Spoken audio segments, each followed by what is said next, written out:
From the ashes, the stars were cold and distant as Patrol Commander Krulvox guided his vessel through the empty sector that once held a thriving civilization.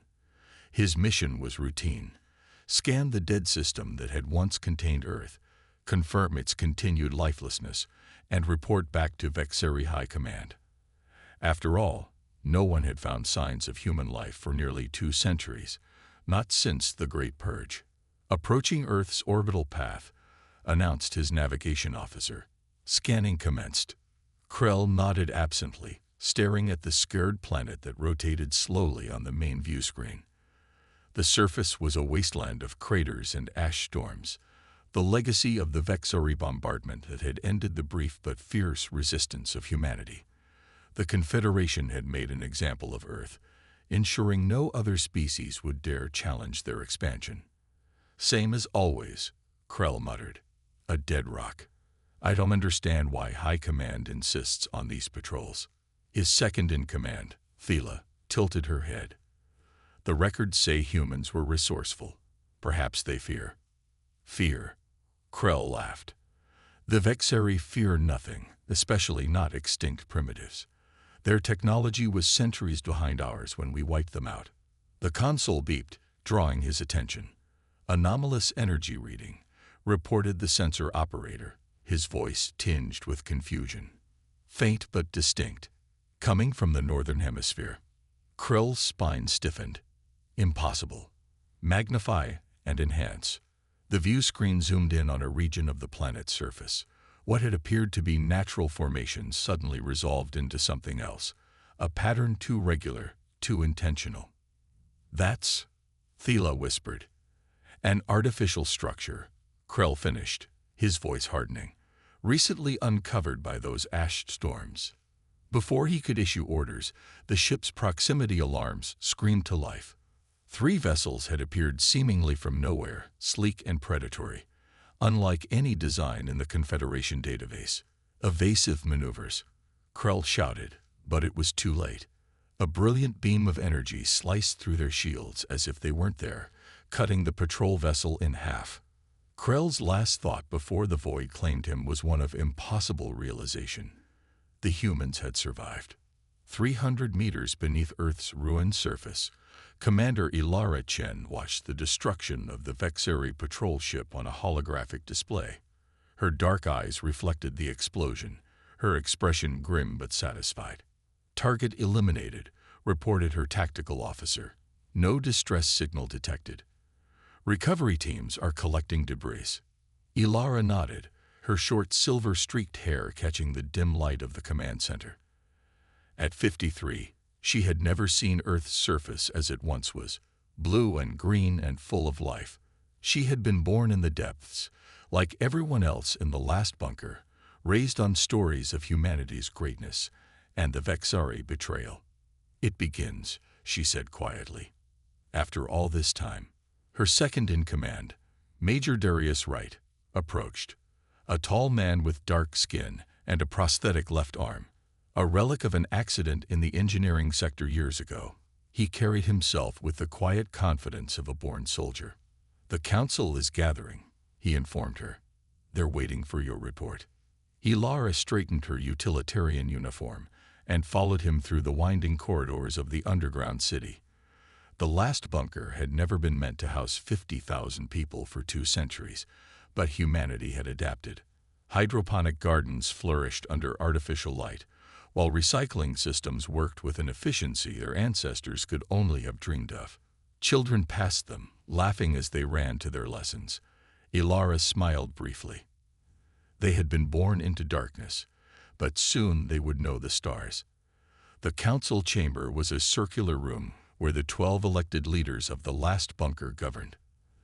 They rose as Ilara entered. "The Vexeri ship has been destroyed," she announced without preamble. "No survivors, no warning sent. We remain undetected." Counselor Jana Patel, head of Science Division, leaned forward. "And Project Phoenix? Ready for deployment," Ilara confirmed. "The first strike team leaves in 6 hours." A murmur ran through the chamber. After generations of hiding, of careful planning and building, The moment had finally arrived.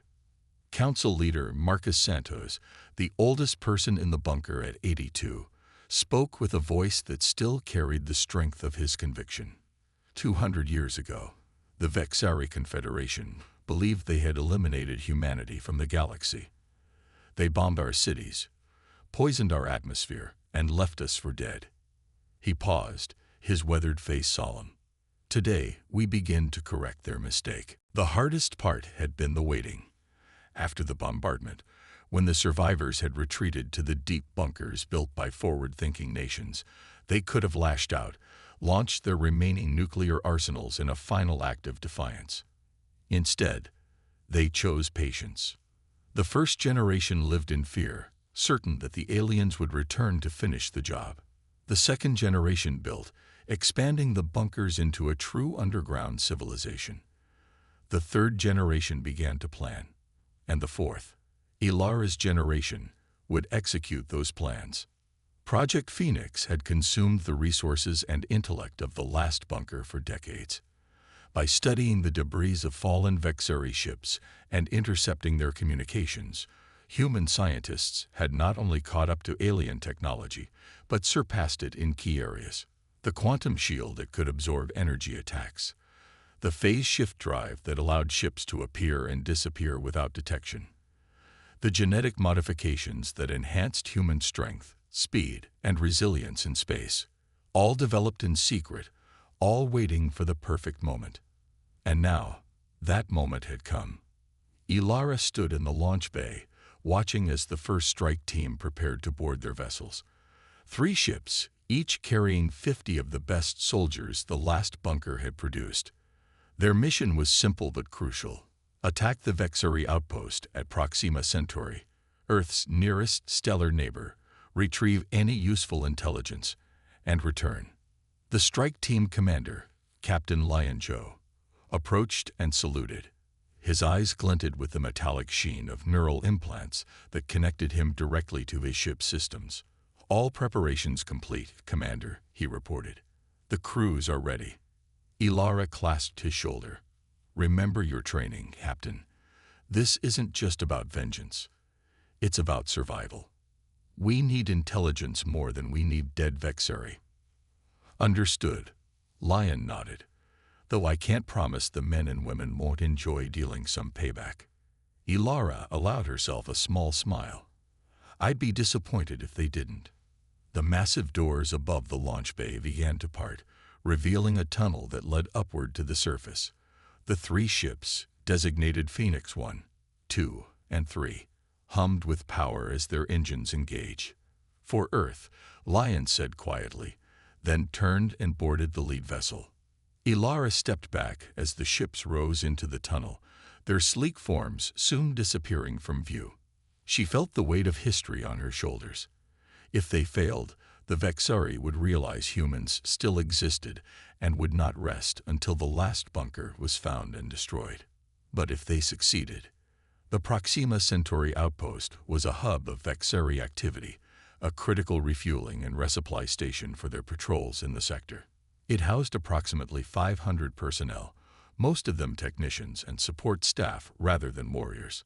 Security was minimal, after all. Who would dare attack the mighty Vexari Confederation? The 3 Phoenix ships emerged from phase shift directly above the station, already firing. Energy beams sliced through the minimal defenses, disabling communications first, then weapon systems, before the stunned Vexari could respond effectively. Human troops in advanced combat suits were boarding through breaches in the hull. Captain Lion led the assault personally, his neural implants processing battlefield data faster than any unaugmented human could. Through his eyes, Ilara, watching from the command center back on Earth, saw the shock on alien faces as they confronted what should have been extinct prey. "Download in progress," reported Phoenix 2's commander. "We're copying their entire database. Resistance is heavier on the lower levels," added Phoenix 3. "But nothing we can't handle." Leon's voice came through clearly as he disabled a Vexari security officer with a precise shot. "These aren't soldiers, they're administrators. Their warriors must be elsewhere." The operation took exactly 27 minutes. When it was over, the Proxima outpost was disabled but not destroyed, its crew imprisoned in their own holding cells. On every screen in the facility, a message played in the Vexeri language. Humanity lives. Earth remembers. This is just the beginning.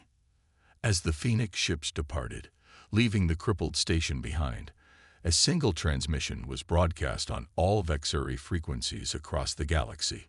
It showed a human face, Ilaris, speaking directly to the species that had tried to exterminate her kind. To the Vexeri Confederation and all who serve it, you believed us dead. You were wrong. For 2 centuries, we have prepared in the shadows while you built your empire on the bones of conquered worlds. That ends now. We do not seek total war, but we will have justice. We will have our place among the stars that you denied us. And we will never, ever surrender again. The message ended with an image that would soon become infamous throughout the galaxy. A phoenix rising from Earth's ashes, its wings spread against the backdrop of stars. In the Vexeri capital on the distant world of Vexa Prime, the High Council watched in disbelief as the impossible message spread from system to system. Humanity had not only survived, but had returned with technology that shouldn't have been possible. High Commander Therix, descendant of the very admiral who had ordered Earth's destruction, crushed a data tablet in his clawed hand. "Find them," he hissed. "Find them all. This time, we will ensure no human remains to threaten us again."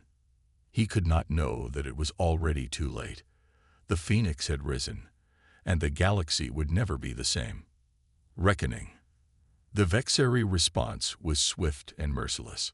Within days of the Proxima Centauri attack, their warships converged on Earth's solar system in numbers not seen since the original purge. Sleek, predatory vessels filled near-Earth space, their weapons charged and ready to once again render the planet lifeless. High Commander Therix stood on the bridge of the dreadnought Inevitable Dominion, his tall, imposing figure silhouetted against the viewscreen that showed the scared blue planet below.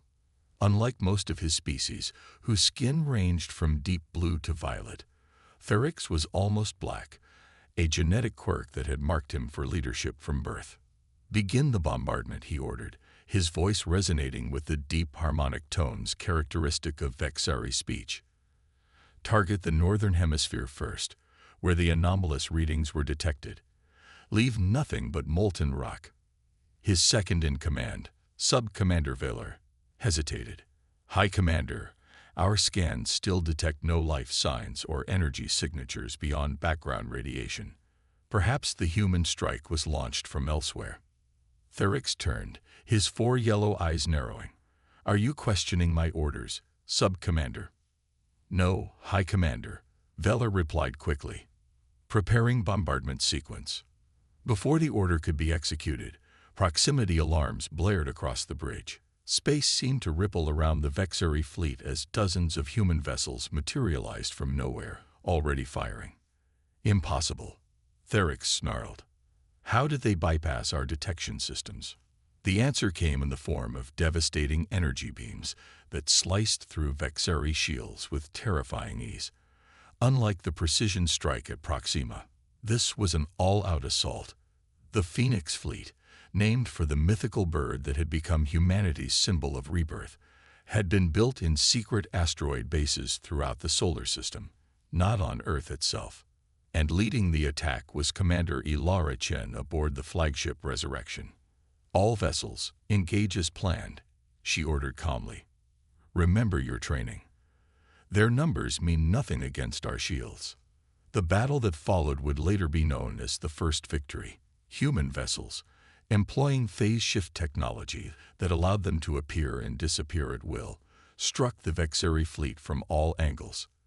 Their quantum shields absorbed energy weapons fire and redirected it back at the attackers, while their own weapons, reverse-engineered and improved from studied Vexeri technology, cut through enemy defenses with devastating precision.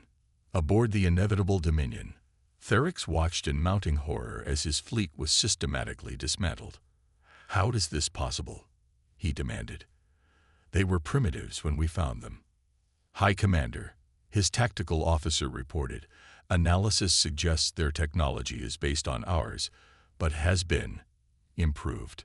The energy signatures indicate advancements we haven't achieved.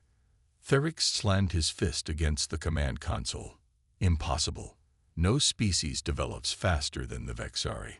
But the evidence was exploding all around him as ship after ship in his once proud fleet was disabled or destroyed. Unknown to the Vexari, humanity's rapid technological advancement had not been solely due to studying alien debris. There had been help from an unexpected quarter. In the early days after the bombardment, when the survivors huddled in their underground bunkers, strange signals had been detected. Communications from other species subjugated by the Vexari Confederation.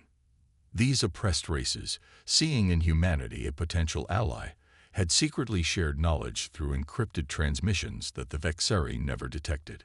Over generations, humans had formed an invisible network with these allies. The Centauri, whose mathematical genius had helped develop the phase shift drive.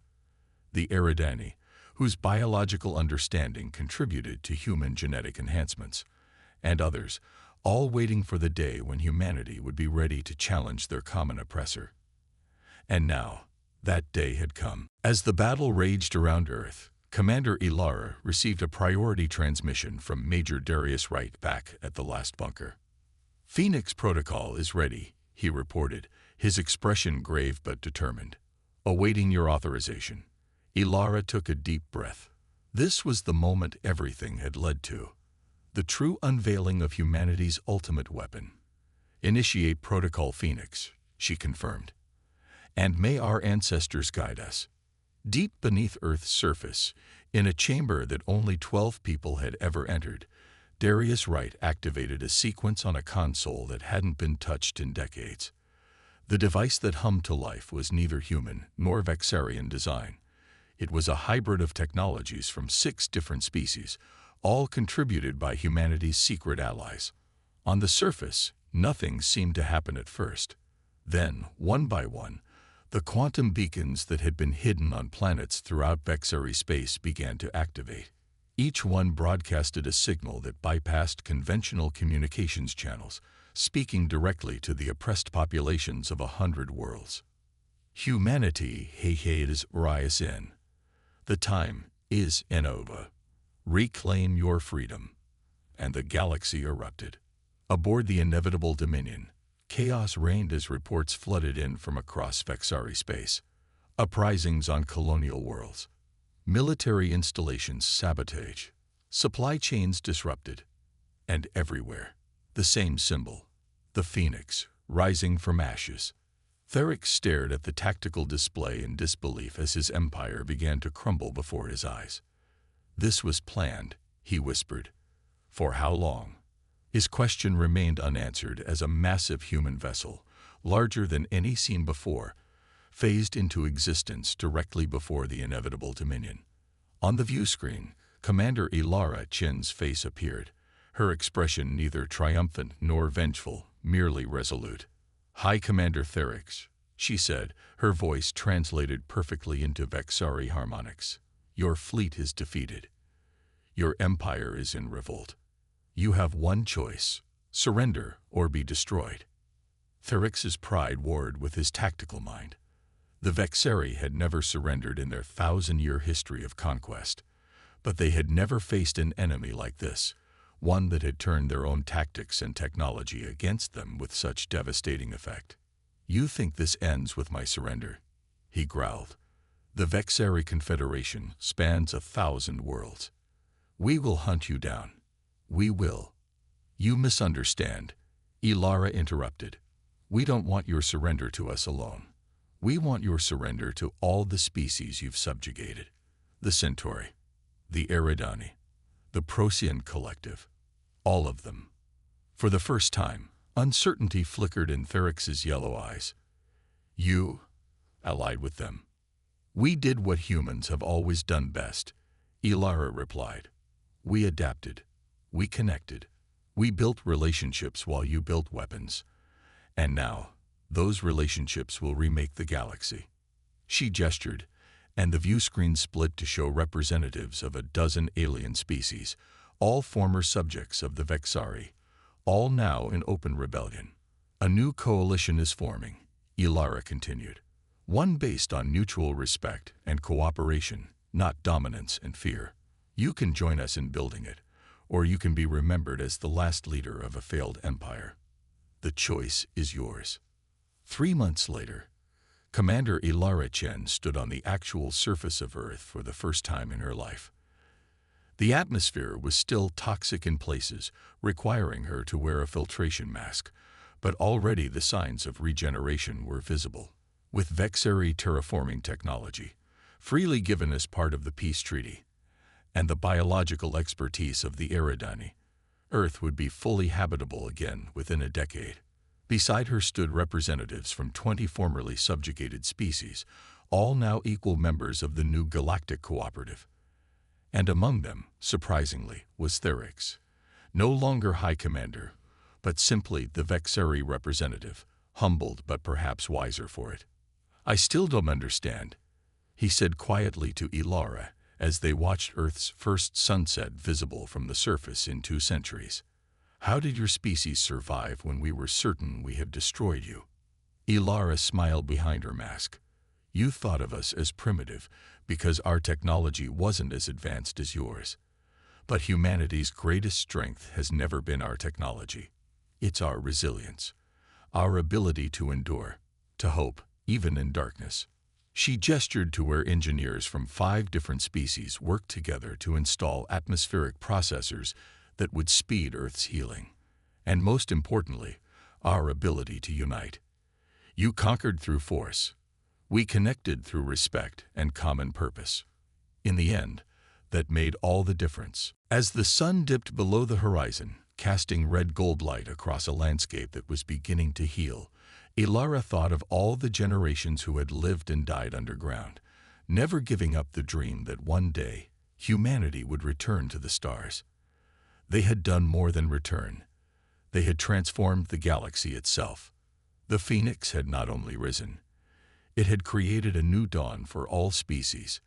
In the growing twilight, the first stars became visible in Earth's sky, no longer distant, unreachable points of light, but beacons of a shared future. Humanity had faced extinction and emerged stronger, not just surviving but leading the way toward a new era of cooperation that would benefit all sentient beings. They had thought Earth was destroyed. They had been wrong. And now, the entire galaxy was better for that mistake.